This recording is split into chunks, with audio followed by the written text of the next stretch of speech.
예, 아우스부르크 화의. 아우스부르크 화의가 1555년에 있습니다. 슈말칼텐 전쟁, 1446년 칼롯의 황제 연합군이 만들어지고요. 1552년 슈말칼텐 연합, 프로테스탄트 연합이 만들어집니다. 그래서 지난주에 좀 이것을 이야기했죠. 루터는 1546년 2월에 죽습니다. 그리고 7월에 슈말칼텐 전쟁이 시작됩니다. 1546년 2월에 63세로 2월 14일입니다. 정확히는 63세로 임종합니다. 그리고 7월에 슈말칼텐 전쟁이 일어납니다. 5달 후죠. 슈말칼텐 전쟁은 두 가지와 관련이 있습니다. 하나는 1545년에서 1563년에 이른 로마 카톨릭의 반종교 개혁, 다른 말로 트렌트 종교회의, 트렌트는 지역이 있었기 때문에. 그래서 슈말칼텐 연합군, 그리고 칼롯의 연합군, 신성노마지국, 스페인, 헝가리, 보헤미아, 작센공국 배반해가지고 갔다라고 했죠. 모리츠. 그다음에 슈말칼텐 여러분, 프로테스탄트 이쪽에는 1552년에 작센 선제후 프리드리, 팔츠, 헤센, 방백구, 브레멘, 리벡 이런 도시들만 연합한 거예요. 저쪽 노마지국 연합군은, 황제 연합군은 국가들이 좀 한 거고요. 그러다가 나중에 지난주도 말씀드렸지만 스칸디나비아 5개국, 핀란드, 덴마크, 아일랜드, 노르웨이, 스웨덴 이들이 참가하고요. 또 프랑스가 같이 참가하게 됩니다. 프랑스는 로마 카톨릭인데 이 독일과 좀 앙수이거든요. 전쟁을 하고 계속. 그래서 이쪽으로 붙습니다. 그래서 두 번째 전쟁에서는 이겨버립니다. 그걸 염두에 두고 두 가지와 관련되어 있습니다. 하나는 로마 카톨릭의 반종교 개혁을 만들어낸 트렌트 종교회의고요. 다른 하나는 1555년에 9월 25일 독일 내 프로테스탄트의 합법적 종교로 인정한다는 아우스부르크 화의, 종교 평화, 화의, 렐리기온이 종교, 프리덴, 자유, 평화 이런 개념이에요. 화의 결과로 인해서 칼 5세는 동생 페르난드 1세에게 좀 이따 말씀드릴게요. 왜 황제직을 물려놨는지 실망한 거예요. 그리고 군주가 각 지역의 종교를 결정하도록 했습니다. 이것을 쿠우스 레지오 에우스 렐리기오라고 이야기합니다. 이 말의 의미는 지배하는 자가 자신의 종교를 결정할 수 있다는 거예요. 군주가 자기 지역의 종교를 결정할 수 있다를 추진한 겁니다. 언제 결정한 내용이었죠? 이것이 2차 슈파이어 회의 1529년에 결정한 내용입니다. 여기서 안타까운 것은 이제 자기 지역 내, 신성노마지국 지역 내, 여기 독일어 같은데 신성노마지국 지역 내 칼빈주의자들에게는 종교의 자유가 주어지지 않습니다. 그래서 이때 독일의 많은 칼빈주의자들이 오히려 더 핍박을 받은 거예요. 죽임을 당한 거예요. 로마 카톨릭에서도 핍박을 받고 또 루터파에게서 핍박을 받고, 그래서 쫓김을 당해서 사람이 살지도 않는 저지대죠. 네덜란드가 바다 밑에 저지대라는 뜻이에요. 그쪽 북쪽으로 올라갑니다. 그리고 엠덴이라는 도시에서 이제 개혁교회 최초의 총리를 하게 되는데, 그건 이제 그 다음에 한참 후에 나오고요. 그러다 보니까 칼빈주의자 중에서 순교자가 많이 나오게 됩니다. 루터란에서는 종교의 자유가 일찍 주어져서 순교자를 찾아보기 없는 건 아니에요. 그러나 종교의 자유가 금방 주어졌으니까 순교자를 찾아보기 어렵습니다. 아우스부르크 화의 이후에 프로테스탄트 교회는, 로마 카톨릭은 단일한 교회잖아요. 전 세계적으로 한 교황 밑에서 단일한 교회로 다 이루어졌지만 이 프로테스탄트 교회는 단일한 교회를 이루지 못합니다. 그래서 각 나라별로, 각 교파별로 자기 신앙 고백서를 독자적으로 갖게 되고요. 조직도 달리하게 됩니다. 교회도 달리하게 됩니다. 이게 아우스부르크의 중요점입니다. 왜 그랬을까요? 각 지역의 군주가 결정하기 때문에, 결정권이 있기 때문에. 신앙 고백서도 각 지역의 군주. 그러니까 나라별 같은 루터파래도 각 지역별로 좀 다른 거예요. 그래서 이게 지금 아우크스부르크 화의에서 결정한 내용에 따라서 그렇습니다. 물론 이것은 2차 슈파이어에서 1529년에 결정한 내용을 다시 계승한 것에 불과합니다만, 칼빈주의자에게는 111페이지 위에 43년 뒤에, 그러니까 1598년 낭트 칙령으로 인해서 비로소 종교의 자유를 갖게 됩니다. 낭트 칙령은 프랑스거든요. 그때까지 수많은 순교를 당할 수밖에 없었습니다. 그것마저 1685년 다시 이 루이 14세가 철회하면서 영화도 나왔어요. 이거 마고, 여왕 마고 있잖아요. 네. 그게 이거 관련돼요. 앙리 4세가 다음에 나오니까 철회하면서 이게 그럼 다시 무효다. 루이 14세가 그랬거든요. 그래서 종교의 자유가 없어졌어요. 그래서 이제 또 다시 핍박을 하는 거죠. 로마 가톨릭만. 그러다가 루이 16세가 1685년에 없어졌다가 1787년 루이 16세가 1787년이면 거의 뭐 100년이죠. 102년이네요. 베르사유 칙령으로 자유를 다시 줍니다. 루이 14세가 종교의 자유를 철회하면서 프랑스를 비롯한 여러 지역의 칼빈주의자들 이제 프랑스에서 떠나는 거예요. 로마 카톨릭으로 개종하거나 아니면 떠나거나. 그래서 떠나는 것도 마음대로 못해요. 밤에 야밤도주 하는 거죠. 다 버리고. 그래서 세계로 흩어집니다. 그래서 제네바가 이제 커지게 되는 거죠. 조그만 도시가. 그 결과 여러 지역의 칼빈주의, 즉 개혁신학이 뿌리를 내립니다. 마치 사도행전의 말씀이 성취되는 것 같습니다. 자, 여기서 종교의 자유를 이야기합니다. 종교의 자유, 종교 관용령이라고도 이야기하는데, 처음에 종교의 자유가 준 거 언제였을까요? 예, 밀러너 칙령. 언제였죠? 이것은 기독교를 국교화시키는 거 아니에요. 모든 종교입니다. 예, 모든 종교를 자유하는 거. 313년. 313년. 예. 그거 외우고 있어요, 제가. 10월 28일. 예, 313년. 예, 밀러너 칙령. 중요하죠. 10월 28일 313년. 또 종교의 관용령은 1562년 생제르망 칙령. 생제르망 칙령이라고 합니다. 1562년. 이 까타리나, 메디치 가문의 까타리나. 메디치 가문 이태리잖아요. 시집 왔어요. 프랑스로. 생제르망 칙령. 두 번째. 세 번째. 토린다 칙령. 이건 헝가리 종교자유입니다. 헝가리 1568년. 토린다 칙령. 헝가리 1568년. 그리고 아까도 얘기했지만 1598년 낭트 칙령. 1598년 4월 13일입니다. 이건 앙리 4세. 이건 프로테스탄트예요. 이건 개혁파예요. 앙리 4세는 로마 카톨릭과 이제 결혼식을 하죠. 화해를 하기 위해서. 그러면서 그날 성 바돌로메의 날 싹 다 개혁파를 다 죽여버려요. 위그너라고 하죠. 프랑스에서. 그게 여왕 마고예요. 싹 다 죽이는 거. 그러면서 앙리 4세는 로마 카톨릭으로 너 죽을래? 개종할래? 그래서 로마 카톨릭으로 개종을 합니다. 그러면서 이제 종교의 자유를 줍니다. 그 다음에 다섯 번째 1555년 9월 지금 하고 있는 9월 25일 아우크스부르크 화의. 독일 내에서 이건 아우크스부르크 화의. 정확히는 신성도만 적고 있죠. 1555년 9월 25일 아우크스부르크 화의. 그리고 또 있습니다. 이건 중요합니다. 또 뭘까요? 이러면서 종교개혁이 끝납니다. 종교개혁의 근현대 교회사로 넘어갑니다. 종교개혁이 끝나고. 이게 뭘까요? 무슨 조약일까요? 종교관용령. 베르동 조약? 베르동 조약은 뭐야? 그래요. 말로 한 김에. 베르동 조약은 뭐야? 베르동 조약은 이건 종교개혁 끝나는 게 아니라 요 베르동 조약은 아니 시작인가 봐요. 종교개혁이 시작이라고? 아니 나라 이렇게 나라가 그 중세교회사 아닌가? 베르동 조약. 나를 나누는 거예요. 이태리 프랑스 신성도마 제국을 3등분 안에서 아들에게 나눠주는데 그게 베르동 조약인데, 그래서 그때부터 이태리, 프랑스, 독일이 된 거죠. 어쨌든 동쪽, 서쪽, 이스트 말고 그 다음 웨스트팔렌 조약.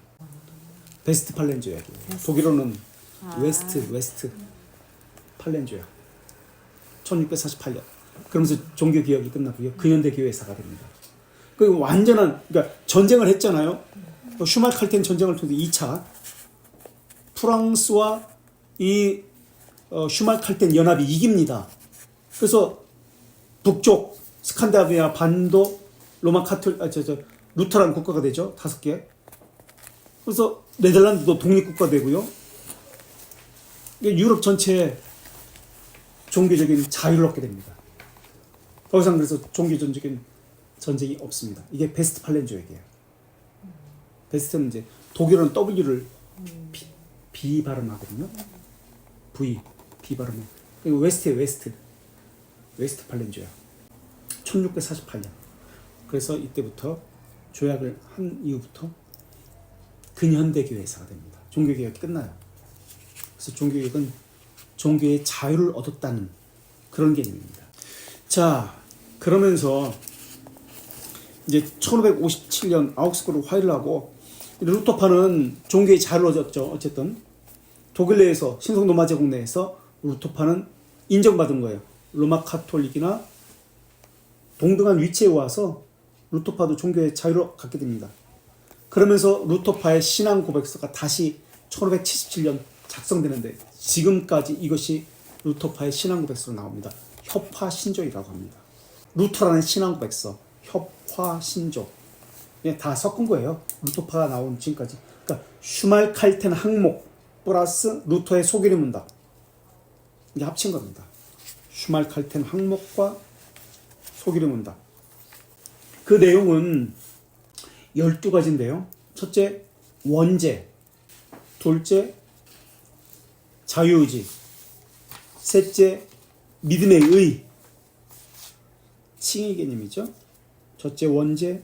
두 번째, 자유의지. 셋째, 믿음의 의. 원죄, 자유의지, 믿음의 의. 네 번째, 선행. 세 번째, 칭의. 네 번째, 선행. 다섯 번째, 율법과 복음. 여섯 번째, 율법의 3가지 사용. 우리 지난주에 했던 거죠. 율법의 3가지 사용. 여섯 번째, 일곱 번째, 성찬. 여덟 번째, 예수 그리스도의 인격. 아홉 번째, 예수 그리스도의 지옥 강화. 열 번째, 교회 의식. 교회 의식들 있잖아요. 아디아포라 포함해서요. 교회 의식들. 11번째, 예지와 선택. 예지와 선택. 12번째, 이단 종파. 이런 내용으로 협화신조가 구성되어 있습니다. 이단 종파에서 말하고 있는 것은 이제 반삼위일체론자들을 그리고 제세례파들, 영성파들을 여기서 비판합니다. 이게 루터파의 신앙고였습니다. 협화신조 1577년에 12개 항목으로 구성된 것. 그렇다면 이제 우리가 아직 안 배웠습니다.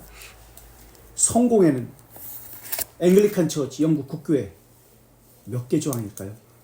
처음에는 42개 조항인데 39개 조항입니다. 지금은 엘리자베스 때 좀 조정했어요. 39개 조항. 그래서 성공회의 신앙고백서는 39개 조항이다. 표기불로의 39개 조항. 장로교회는 뭐가 신앙고백서예요? 웨스트민스터 신앙고백서, 표준문서. 개혁파는 무엇이 신앙고백서예요?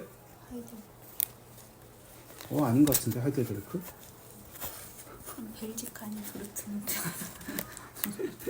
일체신조라고 하죠. 3가지, 네, 3가지 신조. 하이델베르크는 교리문답서. 벨지카. 일체신조라고 하죠. 장로교회는 웨스트민스터 표준문서, 소개의 대교를 포함해서 표준문서. 개혁파는 3가지 일체신조. 벨지, 돌트, 하이델. 이렇게. 그래서 영국 교회는 우리말로 성공회죠. 앵글리칸 처치는 1551년에 크랜모하고 리들리라는 사람이 작성한 42개 조항으로 시작합니다. 그러다가 1562년 엘리자베스 여왕, 39개 조항으로 변경합니다. 처음에 웨스트민스터 이 회의를 하면서도 사실은 39개 조항 이걸 가지고 수정하려고 했어요. 근데 수정하려고 보니까 이게 문제가 한두 개가 아니야. 그래서 1644년에 이거 안 되겠다. 폐기하고 다시 장로교란 말이 아직 없습니다. 다시 만들기로 결정합니다. 1644년에. 그래서 1646년에 완성을 합니다.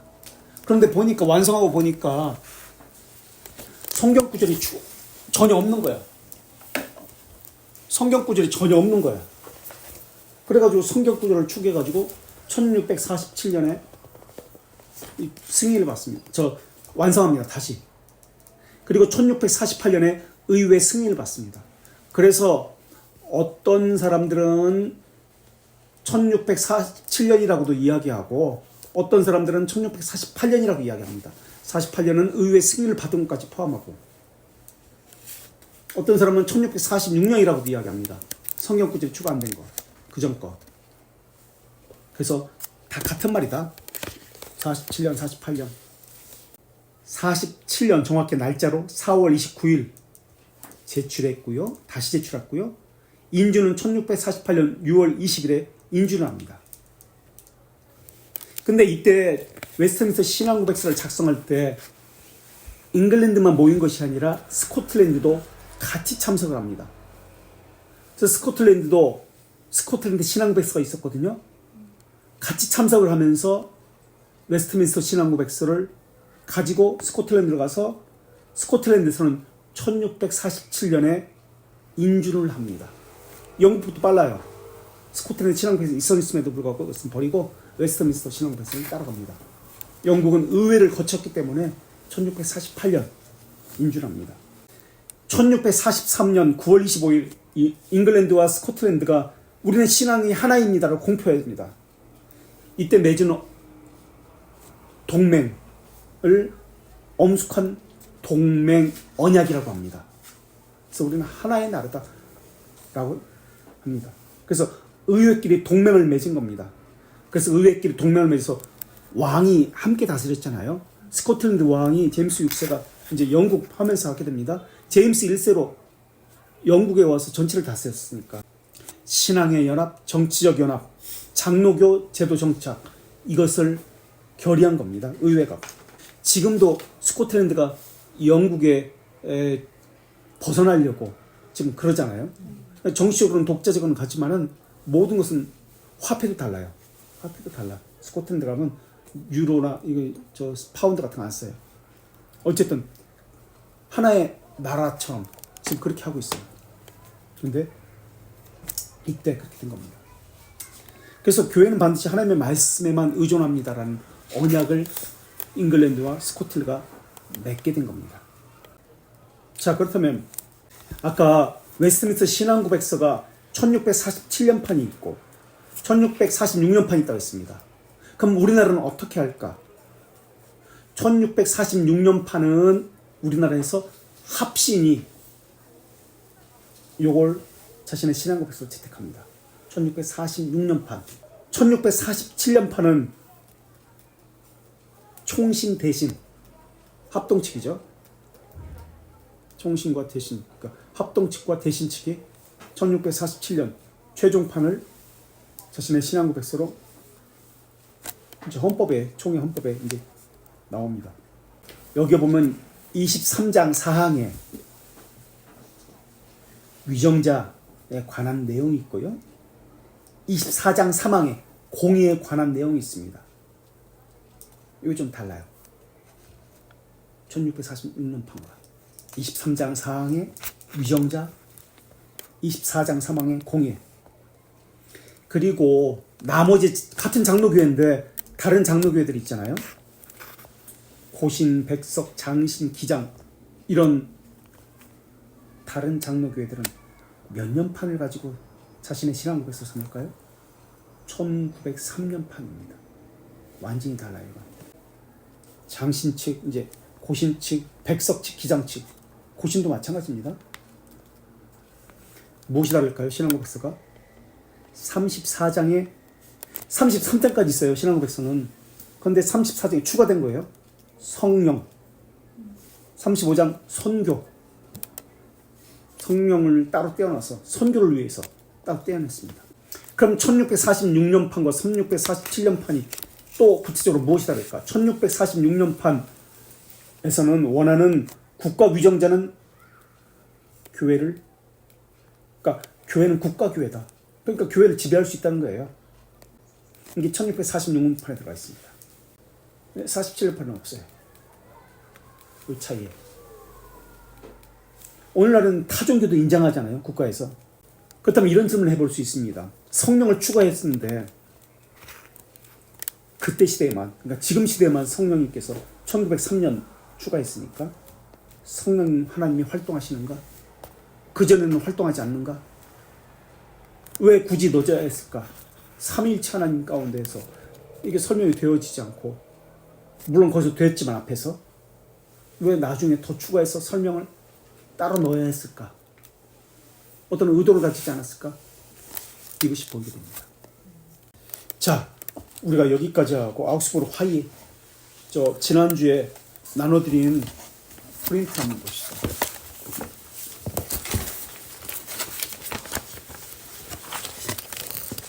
아우크스부르 종교화약의 주요 내용.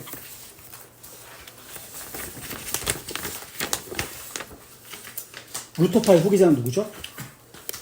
나중에 루터의 모든 사상을 정리한 사람, 멜라니. 개혁파의 후계자는 칼빈의 사상을 체계화한 배자. 루터파는 학교를 세우지 않습니다. 그러니까 나중에는 힘이 없어져요. 비텐베르크는 루터가 세운 게 아니거든요. 이제 국가에서 군주들이 세웠어요. 개혁파는 제네바 신학교가 있습니다. 그러면서 전 유럽에 개혁 신앙에 영향을 끼칩니다. 전 유럽에서 영국도 마찬가지고 제네바 신학교로 와가지고 공부를 배웁니다. 자, 1555년 아우크스부르 종교 화약은 특징이 있는데 종교적 공존, 화합의 내용을 담고 있습니다. 그래서 이 내용은, 화의 내용은 로마 카톨릭과 아우크스부르 고백서를 고수한 독일 내 프로테스탄트를 합법적 종교로 인정한다는 겁니다. 그래서 지역을 다스리는 군주가 그곳의 종교를 결정한다. 그 내용, 결정 내용, 주요 내용을 보겠습니다. 첫 번째, 이우스 레포르만디. 모든 영주는 개혁권을 가진다. 그 지역의 군주. 다시 말해 종교개혁의 여부는 각 지방 영주의 고유한 권한으로 황제가 간섭할 수 없다. 일반 백성도 이에 대해 행위할 수 없다. 그러다 보니까 종교에 대한 권한을 가지니까 나중에 나옵니다만은 사제임명권, 교리를 작성하는 이 모든 것들이 군주의 힘이 강합니다. 황제는 교황은 간섭할 수가 없어요. 이우스 레포르만디 첫 번째. 두 번째, 쿠리우스 레기오. 이건 아까 얘기했던 거. 쿠리우스 레기오, 에이우스 렐리기오. 그 영주의 영역, 그의 종로, 영역의 그 지역에 거주하는 거민은 그 영주의 종교에 따라야 된다. 쿠리우스 레기오, 에이우스 렐리기오. 세 번째, 이우스 에미그란디. 영주의 종교에 반대하는 사람은 자기에게 맞는 지역으로 이주를 할 수 있는 권한, 곧 이주권을 갖는다. 이게 쉬운 게 아니었어요. 어떻게 다른 지역으로 가, 당시. 그러나 당시에 같이 지리적 이동성이 제한된 시기에는 이 권리를 제대로 행사할 사람은 거의 없었다. 다른 지역으로 간다는 것은 목숨을 내건 거예요. 그런데 프랑스에서 위군호들이 스위스로, 영국으로, 독일, 네덜란드로 이주합니다. 목숨을 내건 거예요. 그래서 프랑스의 그 산업이 무너지잖아요. 우리 스위스로 간 시계 유명한 까르띠에, 오메가 위군호들이에요. 그 유명한 사람들이 다, 이 장인들이 다 가는 거예요. 외국으로. 그 다음에 네 번째, 레제르바툼 에클레시아스티툼 티쿰. 교회령 유구라는 뜻으로 이 규정에 의해 중세일의 교회령은 계속 카톨릭의 손에 남게 되었습니다. 교회령의 성직자 가운데 개신교로 넘어가는 사람은 프로테스탄트는 성직을 상실하고 이제까지 교회령에서 그러니까 로마 카톨릭에서 받는 보수 안 준다. 지금 그 얘기예요. 받을 수 없게 되었습니다. 다섯 번째, 데클라라티오 페르디난데아. 프로테스탄트 영주들은 교회령 유보 조항을 받아들이는 대가로 교회령 내 프로테스탄트를 신봉하는 자유시, 귀족, 기사들이 신앙의 자유를 가질 수 있다고 페르난드에게 요구했고 페르난디 선언을 통해서 이러한 요구를 받아들였다. 페르난드가 누굴까요? 카알의 동생, 황제가 된 사람이요. 카알 5세의 동생 페르난드, 황제가 되죠. 자유시가 예를 들어 프랑크푸르트 암마인, 프랑크푸르트 독일은 두 군데가 있어요. 그래서 지금 국제공항에 있는 프랑크푸르트라고 부르지 않고 프랑크푸르트 암마인, 마인 강 옆에 있다고 해가지고 프랑크푸르트 암마인이라고 부르고요. 이게 자유도시입니다.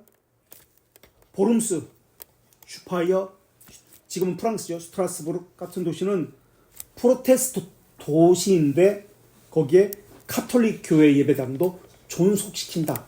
그래서 이런 지역에 가면 카톨릭 교회 성당도 있고요. 프로테스탄트 교회도 있어요. 이게 자유도시라는 곳이에요. 이것이. 자, 종교화에게 이후에 영향을 미친 영향. 앞에서 말한 대로 아우크스부르 종교개혁 화의로 계기로 카톨릭과 개신교는 이전의 일치를 위해서 힘썼다면 다시는 돌이킬 수 없는 역사적 사실되었습니다. 지금부터 서구의 교회에서는 신앙 고백주의 시대로 들어갑니다. 나라별로 신앙 고백사가 각기 따로 만들어지기 시작하는 거예요. 군주가 그 지역의 책임자니까 그 지역별로, 그래서 나라별로 신앙 고백서들이 다 만들어지기 시작합니다. 아우크스부르 종교화에게 성립으로 인해서 신성 노마지국 황제 카알 5세는 독일에서의 종교의 단일성을 유지하는 데 실패했기 때문에, 그래서 서구에서의 종교의 단일성 유지라는 원대한 목표를 실패했습니다. 이 실패로 인해서 카알 5세는 자기가 가졌던 보편권에서의 신성 노마지국 이념이 얼마나 시대착오적이었는지 목도하게 됩니다. 그래서 스스로 신성 노마제국 자리를 물러나서 그의 동생 페르난드에게 황제제를 물려준 것은 이런 좌절감 때문에 그렇습니다. 그래서 스페인 왕위는 아들, 찰스의 아들, 찰스 5세의 아들 또는 카알 5세 필립에게 물려줍니다. 그래서 필립은 스페인, 부르군디, 이태리를 다스립니다. 신성 노마지국 황제는 자기 동생, 그 땅을 지배하는 것은 스페인, 부르군디, 이태리, 필립에게, 그리고 페르난드에게는 황제직만 주고요. 독일과 독일 동쪽, 헝가리 이쪽, 오스트리아, 헝가리 이쪽 페르난드에게 줍니다. 그리고 찰스는 은퇴해서, 카알은 은퇴해서 나는 양심적으로 이 루터파를 인정하지 못하겠어. 평화의 협정을 나는 인정하지 못해. 그들의 교리를 인정하지 못해. 그래서 나는 결정하지 않을 테니까 네가 황제에서 네가 결정해. 그래서 동생에게 물려준 거예요. 그리고 루터파 평화 협정을 위임하면서 아우크스부르 이 평화 협정을 동생인 페르난디가 하게 된 겁니다. 나는 종교의 양심상 양보를 못하겠어. 그래서 황제를 그만두고 이제 퇴위 후 스페인의 산 유스테 수도원에 들어가 1558년 세상을 마쳤습니다. 아주 지조가 있는 사람이에요. 신앙적인 어찌됐든. 아우크스부르크는 종교화학은 중세적인 보편국가로서 신성 노마지국의 이념이 퇴색하고 근대적인 민족주의 이념이 서구를 지배하는 중요한 이점표였습니다. 그 전에는 전체 유럽이 하나의 국가였습니다. 근데 이제는 지역적으로 국가가 되는 거예요. 군주에 의해서. 지금 그 얘기하는 거예요. 민족국가의 이념이 서구 사회를 중요한 이점표가 되었습니다. 그와 동시에 이 화약은 독일 각 지방 영주들이 황제에 대한 충성심을 1층 강화시키는 좀 계기가 되었습니다. 이제 황제가 더 이상 각 영주국의 종교에 간섭하지 못하게 되었습니다. 1555년 이후 독일 지역에서는 각 지방 영주가 자기 지방의 종교 문제에 대한 최종적 권한을 책임지게 됐습니다. 이것을 영주의 종교 관할권은 교회가 책임지던 중세적 관행과는 크게 다릅니다. 전체 교회를 교황이 짊어지는데 이제는 영주가 짊어지게 됩니다. 중세시대의 중세시대는 종교 문제에서 보조적인 역할을 했습니다. 그러나 이제부터는 자기 영진의 교회의 수장이 되었습니다. 영주의 종교가 일반 백성에게 강요되었고 농촌 주민들은 이주권을 사실상 행사하기 어려웠습니다. 교회는 국가에 대한 독립성을 상실했고 국가에 대한 종속적인 지위로 전락하게 됐습니다. 영주는 교회에 대해 인사권을, 재정권을 가지는 것이 아니라 교리 문제에도 간섭할 수 있는 중요한 권리를 가지게 되었습니다. 성직자 임명권도 가졌고 재정권도 가졌고 교리적 문제도 간섭할 수 있게 되었습니다. 이 말은 한 단어로 국가와 교회 정교유착이에요. 정교유착. 교회가 타락하기 시작해요. 정교유착을 하면서 성직자 임명권 내 마음에 드는 사람은 그냥 너 여기 교회 목사해. 교회 재정도 자기가 가졌어요. 그 교리도 자기가 뭐하라. 근데 교리의 문제도 자기가 간섭하는 거예요. 그래서 군주가 교회의 수장으로서 교회에 대해 관할 것만 가지는 것이 아니라 교리 문제에도 간섭할 수 있게 되었습니다. 다음 달라 이로 인해서 황제의 교황주의가 이제는 지방적 규모에서 행해지게 되었습니다. 이렇게 해서 독일의 프로테스탄트는 영주를 교회의 수장으로 한 교회의 정치가 행해지게 됐고 트렐치 신학자입니다. 말한 구개신교회는 영주 수장교회 정치를 바탕으로 발전합니다. 아우크스부르 종교회의는 종교의 자유를 쟁취했습니다마는 종교의 자유는 교파의 분열, 영주 수장교회 정치를 전제로 한 자유였습니다. 그래서 나라별로 이제 다 찢어지는 거예요. 지역별로 찢어지는 거예요. 이 종교의 자유는 루터파에게만 주어졌고 칼빈주의나 찌빙글리주의, 제세르파에게는 주어지지 않고 그것 때문에 30년 전쟁 1618년부터 1648년까지 종교 전쟁이 일어나게 됩니다. 그래서 80년 전쟁이 일어나는 거예요. 네덜란드에서는. 루터파는 계속 또 나뉘게 됩니다. 어떤 논쟁이 있었냐면 오시안도에 유입된 칭의 논쟁, 칭의 논쟁, 오시안도, 오이클람 파디우스와 율법 폐기론 논쟁이 있게 됩니다. 그래서 루터파에서도 갈려지게 돼요. 그러면서 교리에 대해서 전통주의, 신조주의, 교주주의로 만들어지게 됩니다. 삶이 없고 지식에만 머물게 됩니다. 여기서 실직이 나기 시작합니다. 루터파에. 그래서 나온 것이 경건주의입니다. 그래서 100년 후에 종교개혁 이후 100년 후에 경건주의가 나타납니다. 교리가 없어지는 거예요. 여기서 나온 것이 감정주의, 신비주의. 여기 한국교회예요. 교리를 무시하니까 교리가 너무 메말르다. 삶이 없는 교리니까 지금 논쟁적인 것만 있게 됩니까? 감정주의, 신비주의, 기도, 성경 공부. 여기서 나온 거예요. 개인 성경 공부, 기도. 교리를 삶과 연결시켜야 되는데 삶을 배제한 교리만 하는 거예요. 교리를 가지고 자신의 삶을 해석하고 적용시켜야 되는데 이게 없는 거예요. 그냥 배우기만 하는 거예요.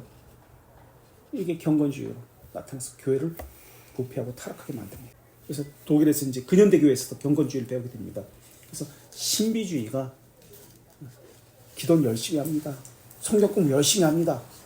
근데 성경 공부는 교리가 없는 성경 공부니까 주관적인 해석을 하게 되는 거죠. 기도 열심히 합니다. 선교 열심히 합니다. 그 경건주의 때문에 모라비안, 이제 웨슬리안 감리교들이 이렇게 나타나게 됩니다. 경건주의 영향입니다. 감리교가 체험 중심적이에요. 감리교. 경건주의는. 여기까지 질문.